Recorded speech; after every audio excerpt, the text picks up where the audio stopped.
Assalamualaikum warahmatullahi wabarakatuh.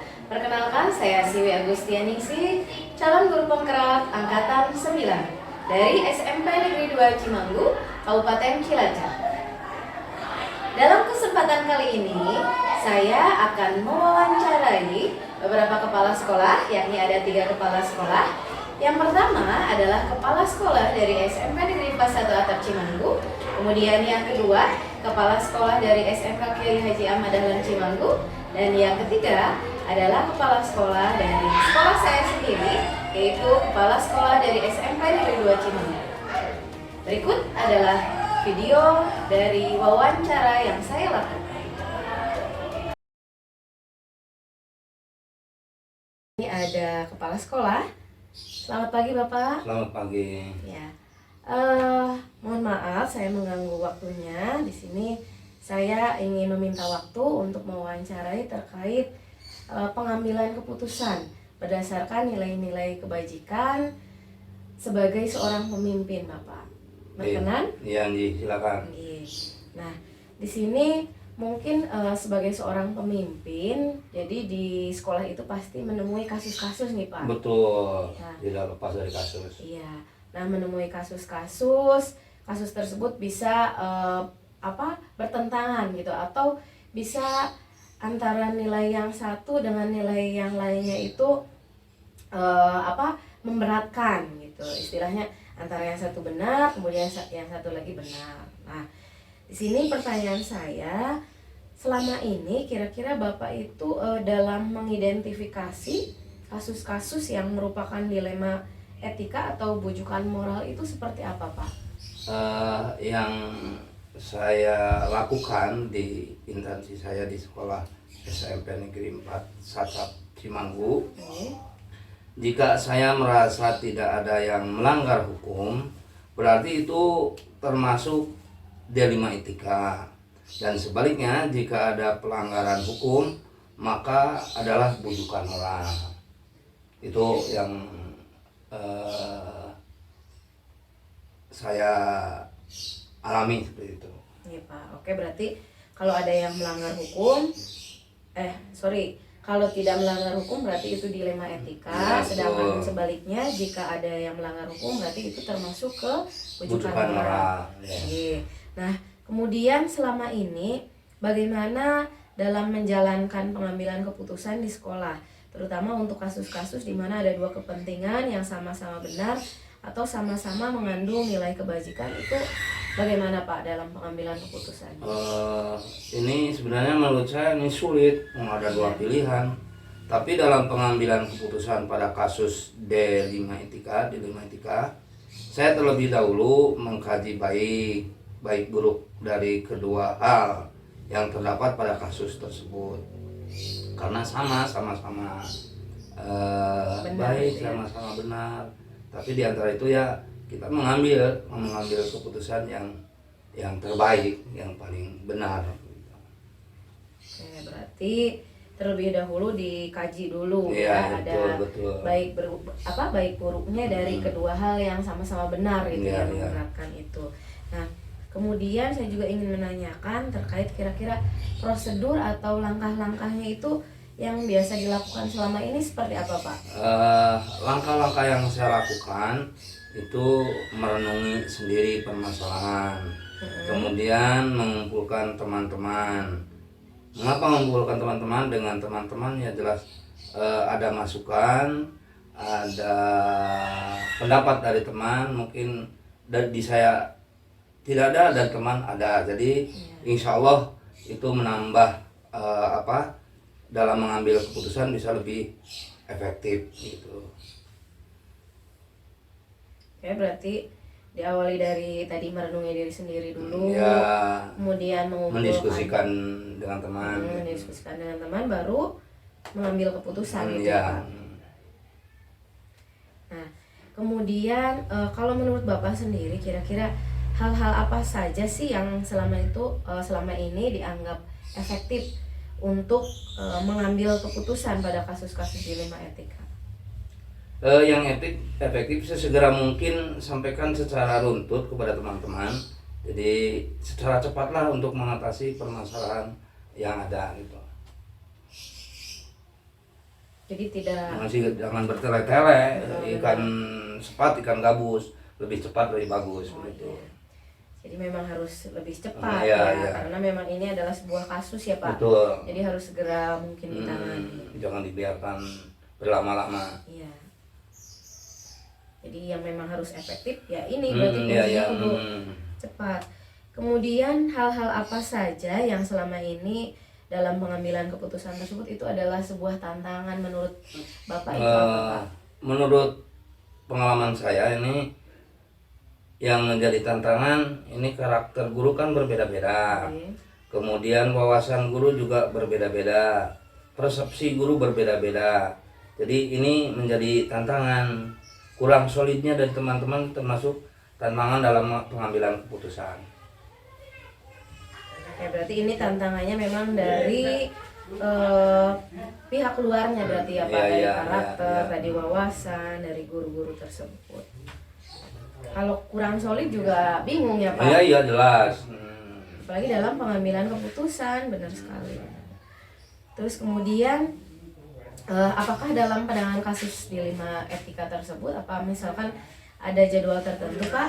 Kemudian apakah langsung menyelesaikan di tempat atau tadi punya jadwal gitu, atau mungkin prosedur penyelesaiannya itu seperti apa? Pengalaman saya ini tidak punya jadwal, jadi ada kasus langsung spontanitas kita atasi.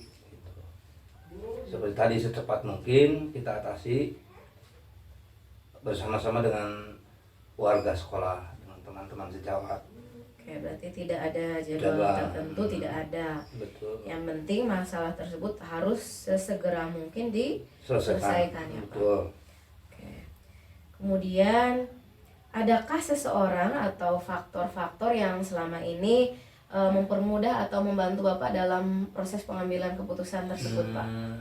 Itu untuk mempermudah saya, diantaranya kebalikan dari tadi, waka yang solid, teman yang solid, jadi mudah diajak bermusyawarah.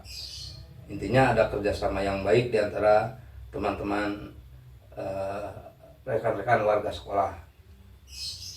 Oke, berarti memang faktor yang mempermudah yaitu yang pertama tadi punya waka yang solid. Iya. Jadi yang selalu ada gitu istilahnya. Betul. Kemudian juga teman-teman yang solid juga ya Pak, rekan. Betul, sama. Itu mempermudah dalam Ya. pengambilan keputusan.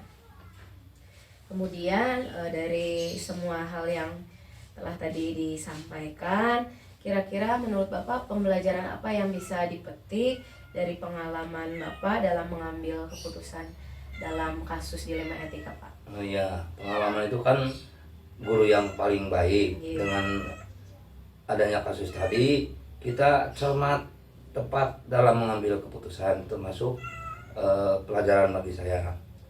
Kemudian ada masalah tidak dihindari tapi harus diselesaikan. Ya, jelasnya pandai menangani kasus itu kan hikmah, manfaat dari penanganan kasus ini. Iya. Oke Pak, mungkin tadi kesimpulannya adalah cermat dalam mengambil keputusan. Pada saat ada masalah harus segera diselesaikan juga. Betul. Terus kemudian kita tadi menimbang baik buruknya hal-hal tadi yang dilema etika tersebut ditimbang. Ya. Terus kemudian juga harus bermusyawarah ya Pak tentunya tadi. Ya jelas. Oke, mungkin terima kasih sekali atas kesempatan yang sudah diberikan oleh Bapak dalam wawancara ini, sekaligus ilmu yang benar-benar bermanfaat untuk saya. Saya ucapkan terima kasih dan mohon maaf juga Pak sudah mengganggu waktunya. Sama-sama, mudah-mudahan Ibu Siwi sukses selalu dalam menjalankan tugas. Ini mudah-mudahan dari menjadi apa nih? Bu CGP ya?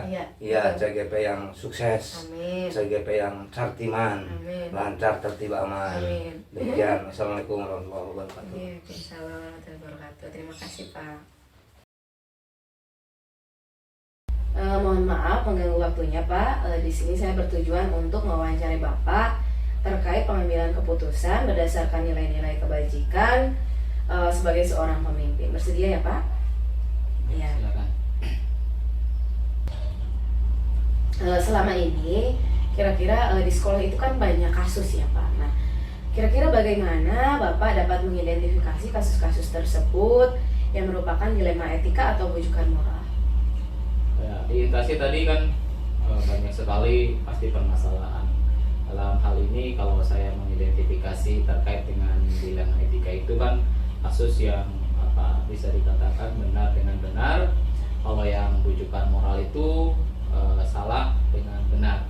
Oke, berarti kalau dilema etika benar dengan benar, kemudian bujukan moral salah dengan benar, itu ya Pak. Itu Bapak mengidentifikasi kasus tersebut. Betul. Nah, kemudian selama ini bagaimana dalam menjalankan pengambilan keputusan di sekolah Bapak, terutama untuk kasus-kasus di mana ada dua kepentingan yang sama-sama benar atau juga sama-sama mengandung nilai kebajikan. Itu gimana Pak dalam menjalankan pengambilan keputusannya?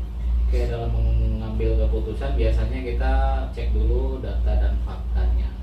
Jadi ketika ada sebuah masalah di antara benar dengan benar, kita cek datanya, kemudian kalau itu kasusnya dengan siswa, kita akan panggil wali kelas, kemudian nanti dilanjut dengan wali murid. Setelah itu kita akan ambil jalan penyelesaian dengan rapat tim manajemen. Jadi setelah itu baru kita putuskan. Oke, berarti di sini Bapak dengan tim manajemen ya Pak, Ya. melibatkan juga wali murid dan harus diperkuat dulu fakta-faktanya atau data yang ada. Nah, kira-kira biasanya itu langkah-langkah atau prosedurnya itu biasa yang dilakukan itu seperti apa Pak dalam pengambilan keputusan? Yang pertama ya kita identifikasi dulu itu masalahnya masuk ke dilema etika atau bujukan moral. Setelah itu baru kita kumpulkan data dan fakta. Kemudian kalau data dan fakta sudah ketemu, kita lakukan rapat dengan tim manajemen dan orang-orang yang ada terlibat dalam masalah itu. Baru setelah itu kita putuskan untuk melakukan pengambilan keputusan. Oke, berarti faktanya memang harus kuat ya Pak, Ya. tidak boleh sembarangan. Kemudian juga biasanya Bapak rapatnya dengan tim manajemen dulu. Ya. Apakah di situ juga dilibatkan guru-guru yang lain juga Pak? Kalau di tim manajemen kan sudah keseluruhan, di sana kan ada waka penjamin mutu, ada waka kesiswaan, ada waka kurikulum, humas, agama, sama satu lagi guru BK. Oke, berarti itu langkah-langkahnya yang dilakukan. Kemudian hal-hal apa saja yang selama ini Bapak anggap efektif dalam pengambilan keputusan pada kasus-kasus dilema etika Pak? Oke, kita yang paling penting itu adalah data dan fakta yang akurat. Jadi setelah itu kita memiliki data dan fakta itu, kita rapatkan dengan tim manajemen, baru akan diambil kesimpulan yang sangat efektif itu. Baik. Oke. Kemudian kira-kira hal apa saja yang selama ini merupakan tantangan dalam pengambilan keputusan pada kasus-kasus dilema etika Pak? Oke, dalam pengambilan keputusan di masalah kasus dilema etika itu kadang kita berbenturan dengan perasaan. Jadi faktanya kadang harus kita putuskan hukuman, tapi secara perasaan itu bisa kita tolerir gitu. Ya, berarti yang benar-benar menjadi tantangan itu perasaan ya Ya. Pak, sebagai kepala sekolah begitu. Kadang ingin memutuskan sesuatu tapi takut Bukan menyakiti. takut ya, tapi artinya ya ada sisi manusianya kadang yang kita lebih ya ada di kita lebih berkecamuk di kita kalau mengambil keputusan seperti itu. Iya, tapi perasaan gitu ya Pak. Ya. Nah, kemudian apakah memiliki sebuah jadwal tertentu dalam sebuah penyelesaian kasus dilema etika? Apakah juga langsung menyelesaikan di tempat atau memiliki jadwal untuk menyelesaikannya?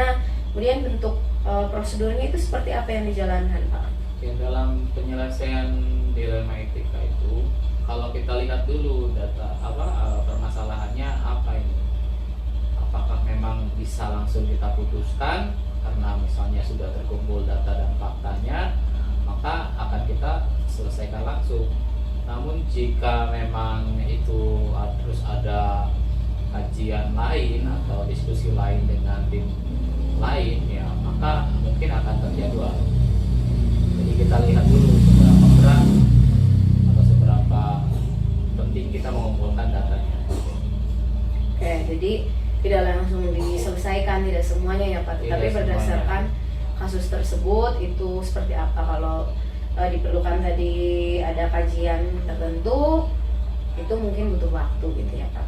Nah, kemudian adakah seseorang atau faktor-faktor apa yang selama ini mempermudah atau membantu Bapak dalam pengambilan keputusan dalam kasus-kasus dilema etika Pak? Yang utama itu tim, karena keputusan yang diambil kepala sekolah itu tidak berdasarkan pribadi satu orang, tapi harus dengan tim. Ya, yang tadi yang saya katakan bahwa tim manajemen itulah yang menjadi kecepatan dalam menyelesaikan masalah. Faktor ya Ya. Pak, pendukung gitu. Ya, pendukung yang paling sangat mempermudah. sangat mempermudah. Oke, berarti tim dari manajemen itu sendiri. Ya. Dari semua hal yang telah disampaikan, pembelajaran apa yang dapat dipetik dari pengalaman Bapak dalam mengambil keputusan dilema etika Pak?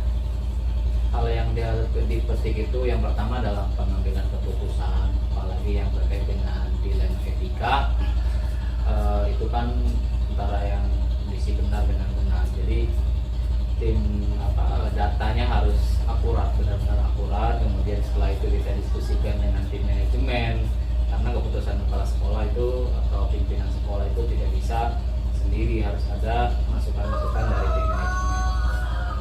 Oke, berarti yang terpenting itu data, kemudian juga harus ada tim manajemen ya Pak, yang selalu berkolaborasi, mengingatkan juga dengan kepala sekolah ya, karena tidak pengambilan keputusan berarti tidak boleh satu pihak saja ya Pak. Ya. Harus ada tim manajemen tadi. Oke, mungkin itu saja Pak pertanyaan-pertanyaan yang saya tanyakan kepada Bapak.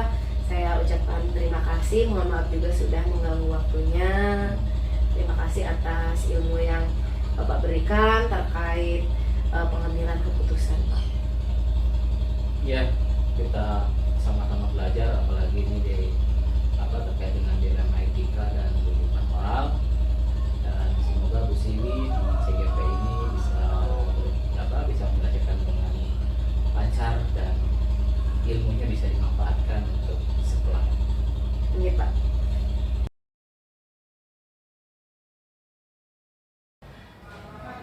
Oke, selamat pagi Bu. Selamat pagi Bu Mbak Siwi. Mohon maaf saya mengganggu waktunya Bu. Saya di sini bertujuan untuk mewawancarai Ibu terkait pengambilan keputusan berdasarkan nilai-nilai kebajikan sebagai seorang pemimpin. Apakah Ibu berkenan? Ya, siap. Ya, terima kasih Bu. Oke, mungkin langsung saja ya Bu. Di sini ada beberapa pertanyaan yang ingin saya tanyakan. Nah, yang pertama, kira-kira selama ini mungkin kan di sekolah banyak sekali kasus-kasus ya Bu. Baik itu kasus terhadap terkait siswa atau di sekolah terkait guru-guru gitu yang berkaitan dengan sekolah tentunya. Nah, kira-kira biasanya Ibu selama ini mengidentifikasi kasus tersebut, nah yang berdasarkan apakah itu dilema etika atau rujukan moral itu seperti apa Bu? Gini Bu Siwi, kalau kita bicara kasus yang namanya sekolah, baik itu sekolah yang besar, kecil, sudah maju atau masih primitif, pasti dia akan menemui kasus-kasus di sekolah. Nah, kasus-kasus di sekolah itu kalau tadi kok bagaimana cara mengidentifikasi apakah kasus tersebut termasuk dalam dilema etika atau rujukan moral, tentunya kita harus tahu dulu beda keduanya. Kalau dilema etika itu kan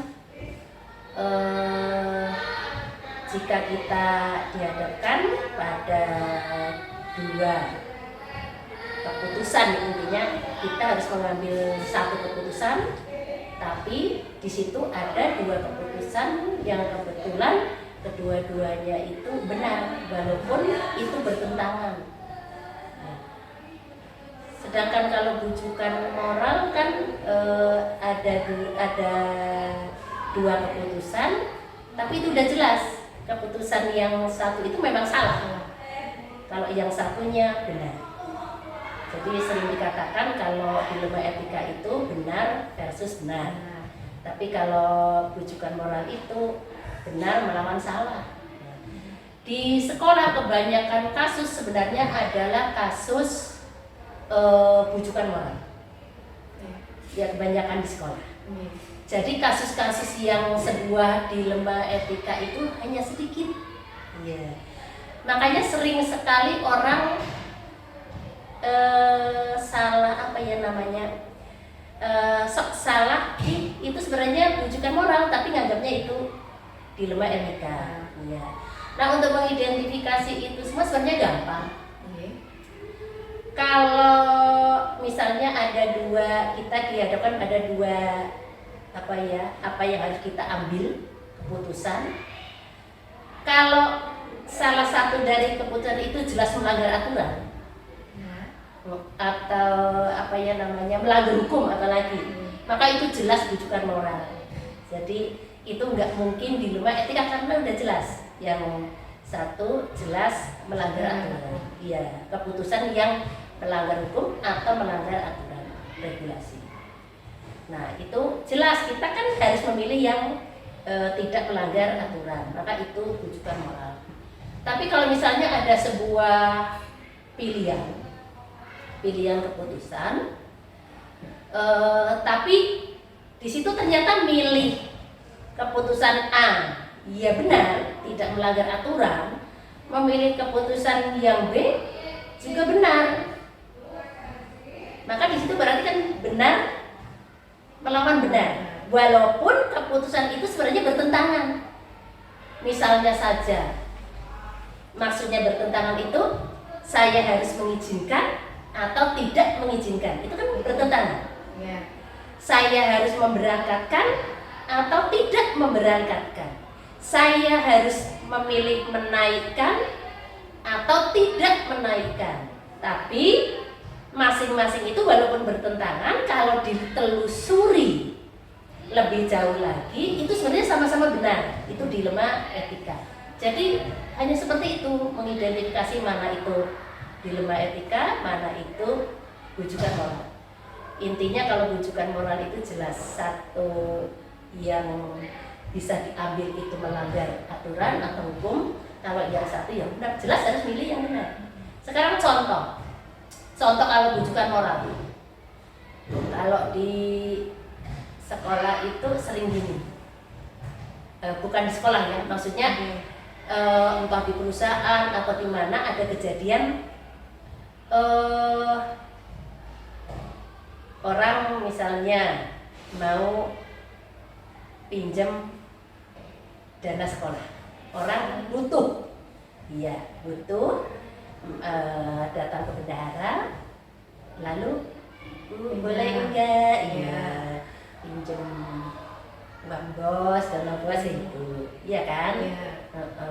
Nah, itu kan antara meminjamkan dan tidak, Sementara kalau kita meminjamkan kan itu bukan uang untuk dipinjamkan. Dan itu melanggar hukum. Iya, maka itu jelas bujukan moral. Kita harus memilih yang tidak meminjamkan dana itu, karena itu memang bukan untuk seperti itu. Karena kan dana bos itu untuk operasional sekolah. Itu contohnya. Mantap sekali ya Bu, kalau langsung dari kepala sekolah.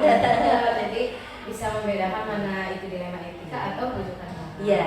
Berarti bedanya tadi kalau dilema itu benar-benar, kemudian kalau bujukan moral benar, salah. Tapi kalau yang bujukan itu berarti ada pelanggaran hukum. Iya, larinya ke arah situ. Yang satu jelas melanggar hukum atau hanya melanggar aturan. Ya, aturan yang kita tetapkan. Kalau contoh yang dilema etika seperti yang kemarin saya temui dengan Bu Siwi sendiri. Bu Siwi datang ke saya, meminta izin, ibu saya pengen melanjutkan S2 gitu loh. Oh, ya. Itu kan saya minta izin ibu mau melanjutkan S2. Di situ pada saat meminta izin kayak gitu saya deknya apa? Waduh, ini saya harus langsung mengizinkan atau tidak? Itu kan kayak gitu sebenarnya harus dipikirkan dulu. Iya, benar. Karena apa? Yang masuk pertama ke dalam pikiran saya pada saat ada permintaan izin itu sebenarnya adalah bahwa sekolah saya saat ini sekolah yang kekurangan banyak guru. Iya. Kalau ada yang mau melanjutkan kok dengan syarat perkuliahannya di hari Sabtu, itu kan artinya hari Sabtu guru itu tidak bisa masuk ke kelas itu. Akan ada problem dengan pembuat jadwal. Karena gurunya sedikit pasti sulit sekali membuat jadwal dan yaitu tadi kalau sampai jadwal tidak bisa diantisipasi otomatis akan terjadi ada jadwalnya tapi tidak bisa masuk kelas gitu. Tapi kalau saya memilih untuk tidak mengizinkan, saya sendiri sangat memahami bahwa melanjutkan sekolah itu bermanfaat sekali untuk Bu Siwi karena Bu Siwi bisa meningkatkan pengetahuannya, ilmunya tentang apa ya sebagai guru, kemudian juga ilmu yang diperoleh dari sekolah itu juga akan bermanfaat untuk siswanya gitu. Jadi kan ada dilema. Wong kalau saya tidak mengizinkan juga benar karena di sini butuh guru yang harus masuk setiap saat karena gurunya hanya sedikit, kelasnya banyak. Saya tidak mengizinkan.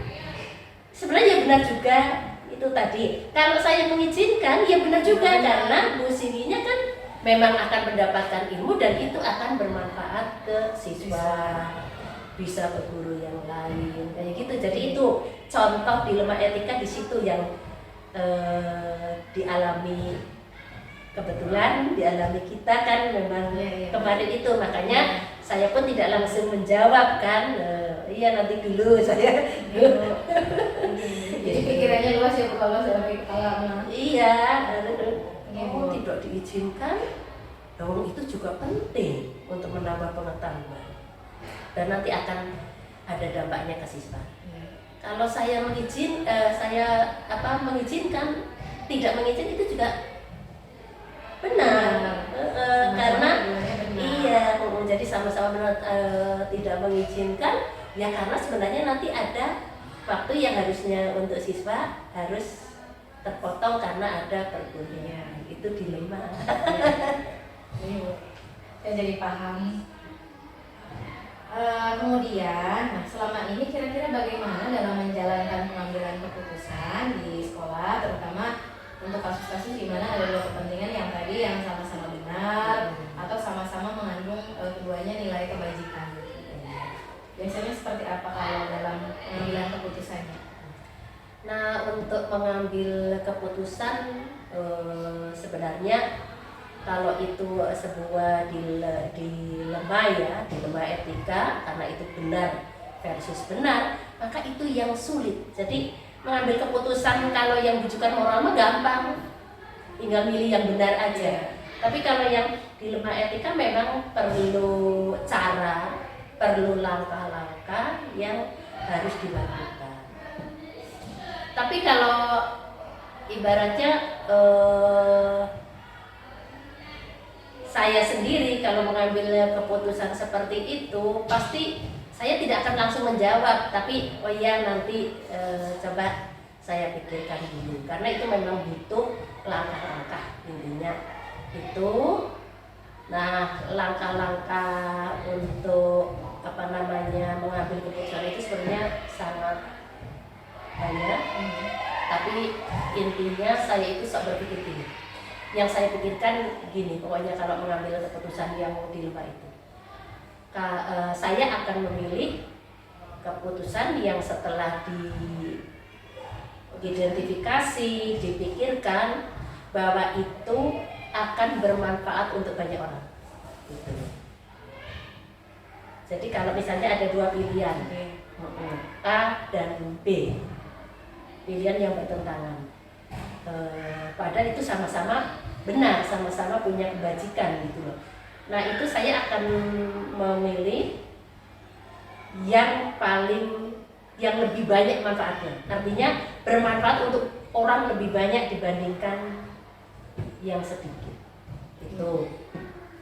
Kemudian ada lagi yang saya gunakan untuk mengambil keputusan itu, bahwa dua itu adakah yang ibaratnya, artinya harus sesuai dengan prinsip saya, gitu loh, prinsip saya. Jadi pertama melihat mana yang lebih besar manfaatnya untuk orang banyak, gitu loh. Yang kedua itu tadi harus ingat kembali tentang prinsip. Nilai-nilai atau prinsip Iya, yang ada dalam diri ini. iya itu. Contohnya tadi pada saat meminta izin untuk ini, kan saya berpikir antara tidak diizinkan berarti Bu Siwi tidak melanjutkan sekolah. Kalau diizinkan Bu Siwi melanjutkan sekolah, saya mikirnya itu tadi. Kalau Bu Siwi melanjutkan sekolah, memang kendalanya ada di masalah jadwal.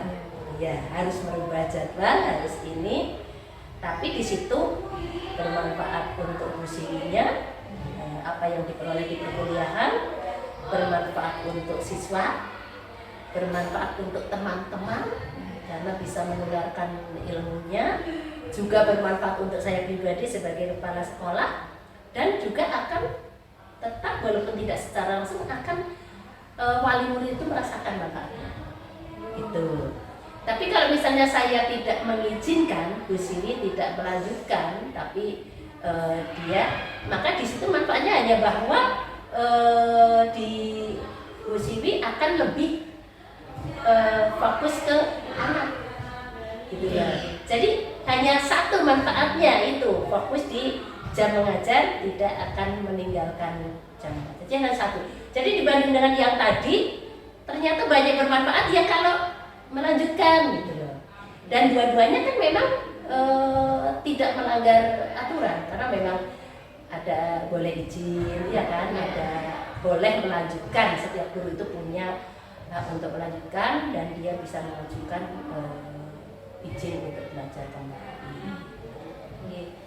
Jadi barusan Ibu mengatakan bahwa intinya itu berarti Ibu melihat dari bermanfaat, ya kemanfaatannya itu lebih banyak yang mana, kemudian juga sesuai prinsip-prinsip. Nah, selanjutnya juga saya ingin menanyakan terkait langkah-langkah atau prosedur yang biasa Ibu lakukan. Tadi Ibu kan sedikit menyinggung terkait dipikirkan terlebih dahulu, terus ada identifikasi. Nah, kalau secara bentuknya itu seperti apa, Bu?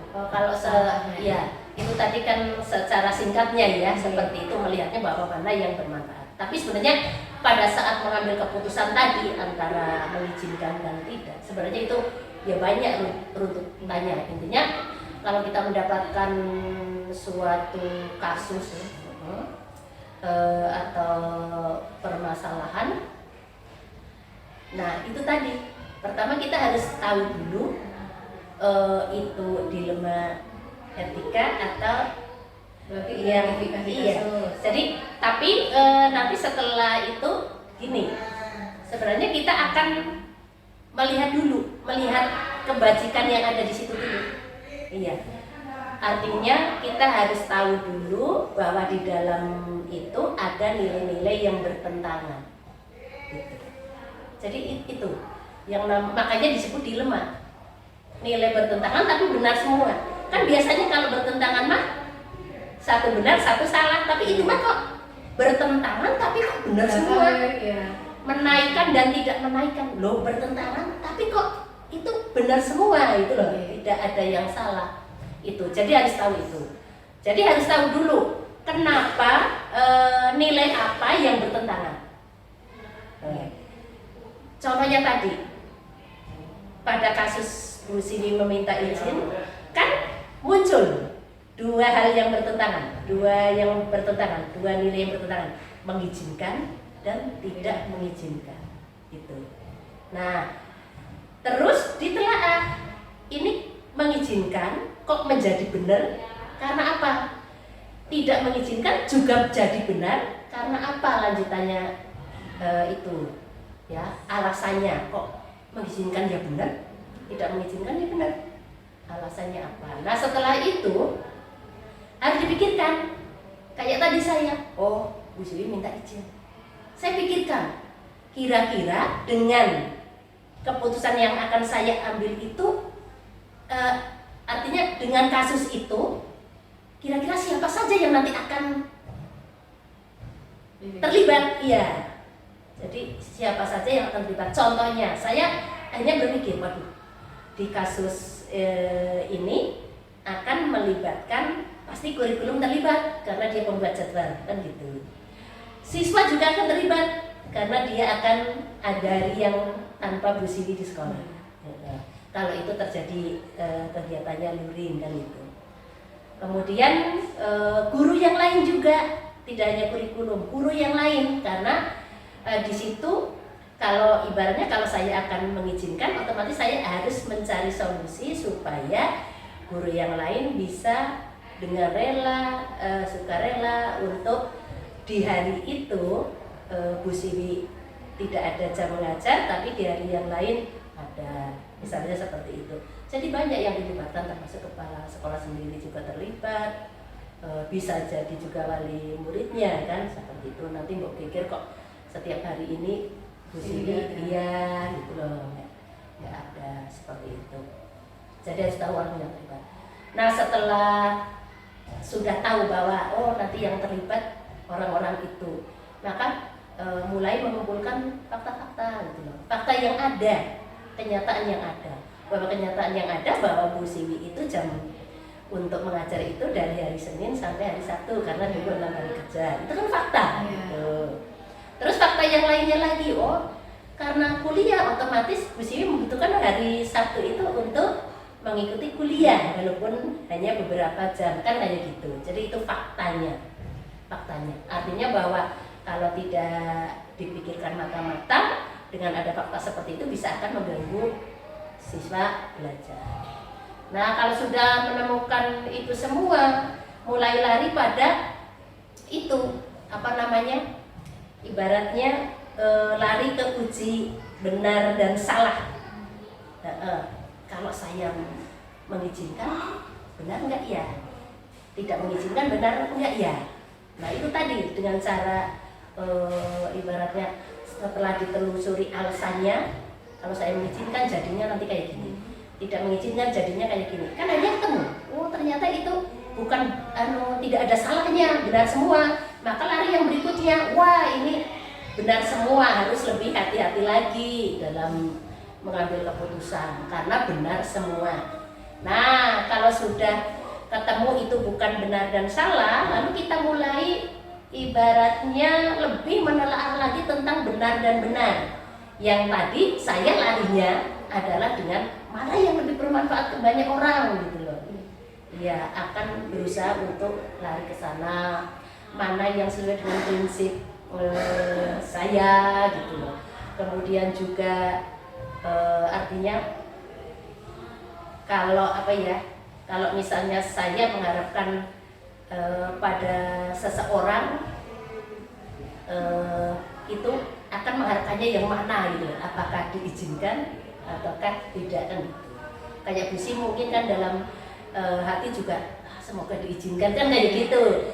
Terus saya bisa membayangkan kalau misalnya Bapak Ibu guru yang lain dihadapkan pada dilema seperti itu, dia akan pilih yang mana gitu. Oh, kayaknya teman-teman juga akan mengizinkan. Jadi itu salah satu juga menjadi apa yang menjadi pemikiran. Nah, kalau sudah itu tahu bahwa itu sama-sama benar, sebenarnya kan saya mau pilih yang mana pun benar. Iya, makanya tadi caranya mana yang lebih bermanfaat untuk banyak orang. Artinya orang lebih banyak merasakan manfaatnya. Itu yang dipilih. Nah, kadang, tadi misalnya saya udah milih.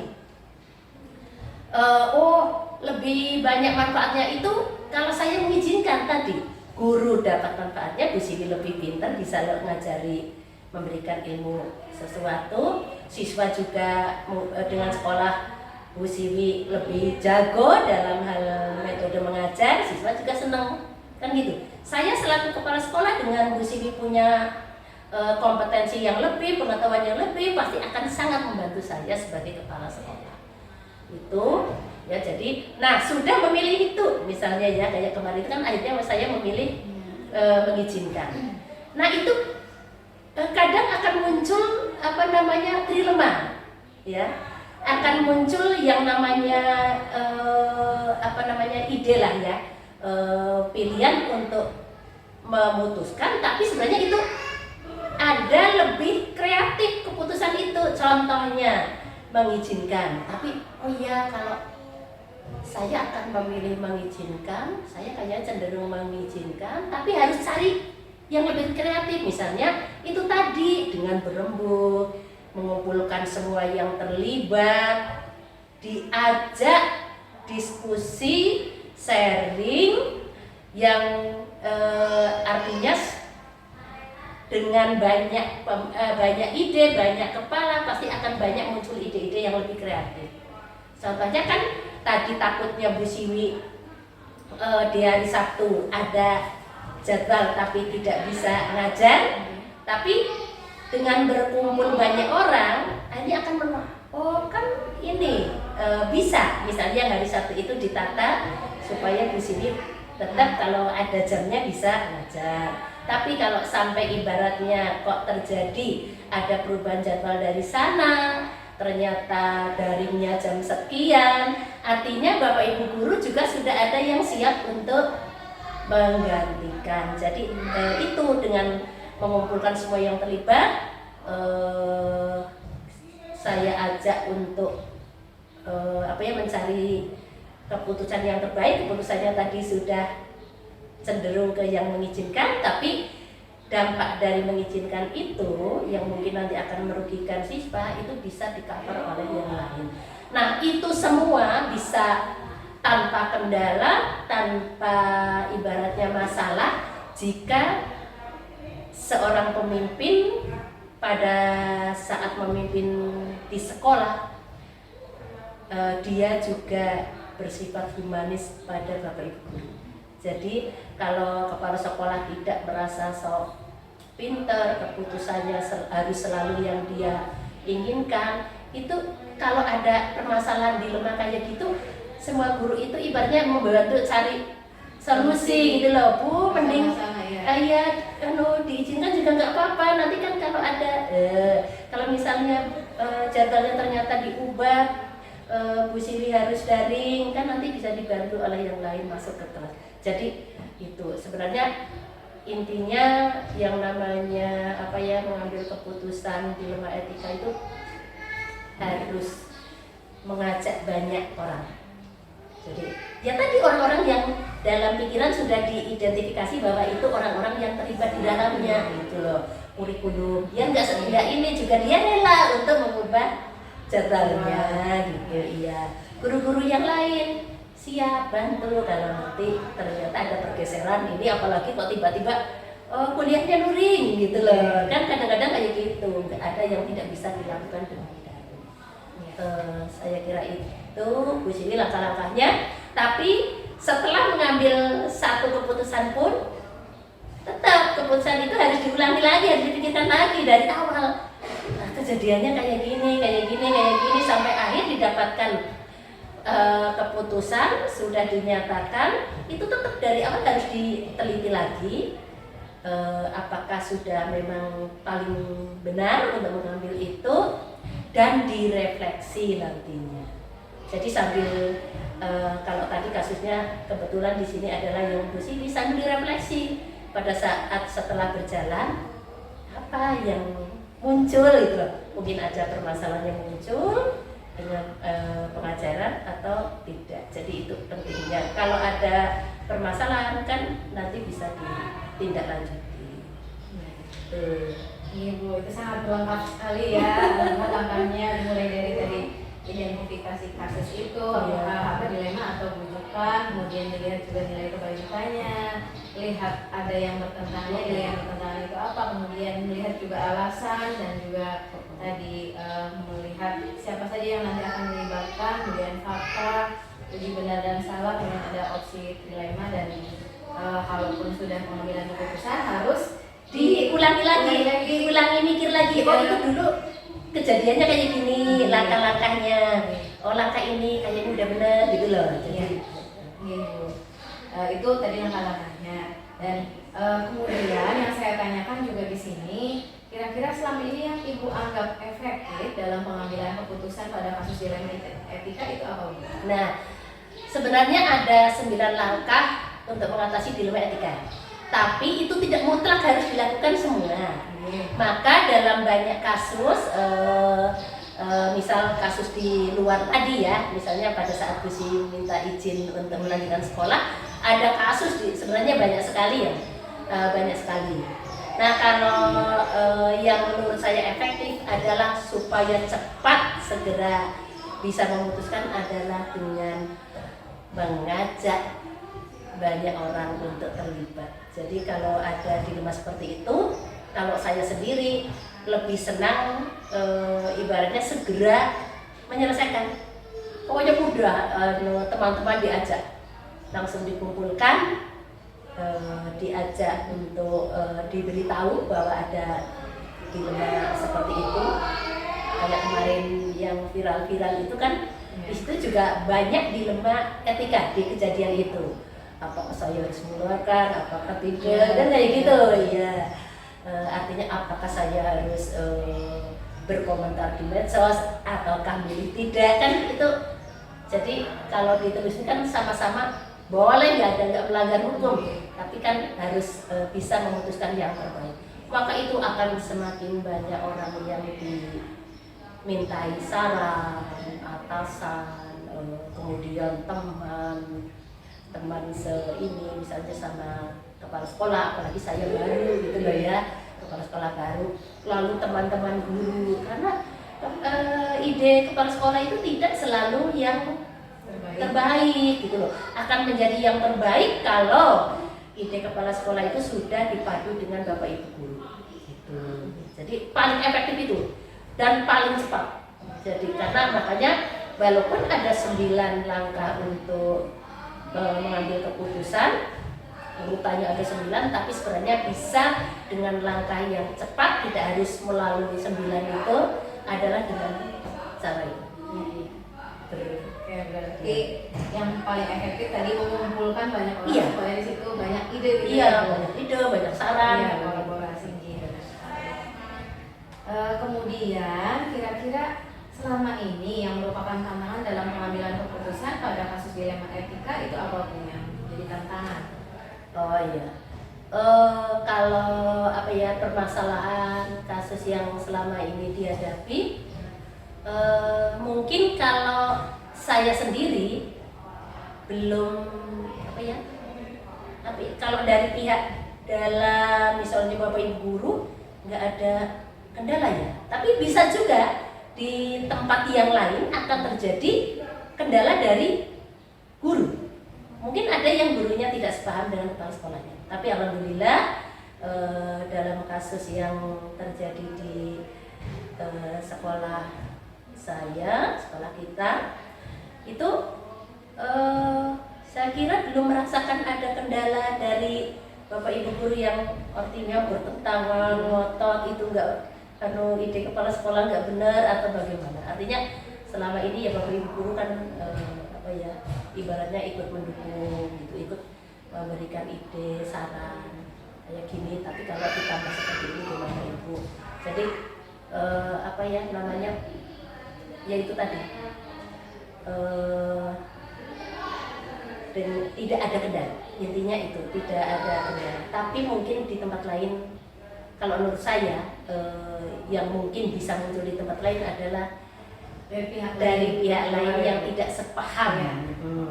Terus bisa jadi kendala kadang itu nanti munculnya, tapi itu nanti akhirnya tidak menjadi dilema etika, munculnya dengan karena ada peraturan kan. Tapi kalau itu melanggar peraturan kan sudah bukan dilema etika lagi, tapi udah rujukan moral. Berarti selama ini tidak ada tantangan lah istilahnya ya Bu. Iya, intinya tidak merasakan ada kendala. Kemudian selanjutnya apakah pada saat pengambilan keputusan itu apakah ada jadwal tersendiri atau jadwal tertentu dalam penyelesaian kasus dilema etika, kemudian langsung diselesaikan di tempat, atau bentuk prosedurnya itu seperti apa yang dijalankan? Kalau saya pribadi, jika mendapatkan suatu masalah yang muncul di benak saya adalah saya harus segera menyelesaikan.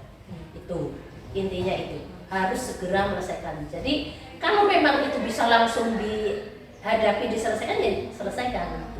Tapi memang ada yang namanya masalah itu bisa diselesaikan dengan saat itu juga, tapi ada juga yang harus ditunda. Misalnya karena dalam menyelesaikan itu mungkin ada yang harus dipanggil dari luar, harus diundang gitu loh. Contohnya kalau kasus-kasus anak kan harus melibatkan orang tua, jadi nggak bisa langsung hari ini juga memanggil orang tua. Kadang orang tuanya sedang di kota atau di mana, menunggu waktu bisa berkumpul. Tapi seandainya permasalahan itu memang sudah tidak ada lagi kendala untuk menyelesaikan, ya menurut saya mah harus segera diselesaikan. Ya. Jadi nggak ada ibaratnya, oh kasus yang ini besok aja tanggal sekian, itu nggak ada. Iya. Bisa segera mungkin. Iya. Prosedurnya ya tadi lah pokoknya semua banyak yang dilibatkan ya, iya.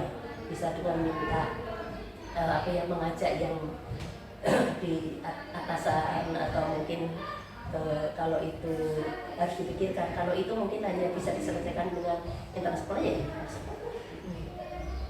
Kemudian kira-kira ada atau tidak misalnya seseorang atau mungkin faktor-faktor yang selama ini mempermudah atau membantu ibu dalam mengambil keputusan dalam kasus dilema etika? Oh, kalau mempermudah ya itu tadi. Jadi dengan faktor komunikasi. Kalau kepala sekolah sudah terbiasa berkomunikasi baik dan rutin dengan Bapak Ibu guru, maka pada saat ada masalah tidak ada canggung-canggung lagi, jadi bisa langsung kumpul, langsung membicarakan. Guru yang nggak sungkan untuk memberikan saran dan sebagainya, itu yang mempermudah kalau sudah terbiasa memang berkomunikasi dengan baik. Lalu juga kalau kepala sekolah memang bersikap humanis dengan warga sekolah, itu juga akan mempermudah.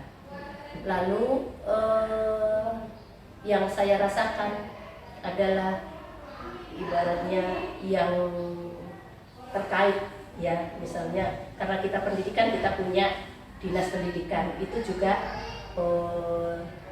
kalau selama kejadian viral kemarin yang menimpakan dukungan besar sekali dari sana, artinya sangat menyemangati, mendukung, membimbing supaya itu cepat selesai.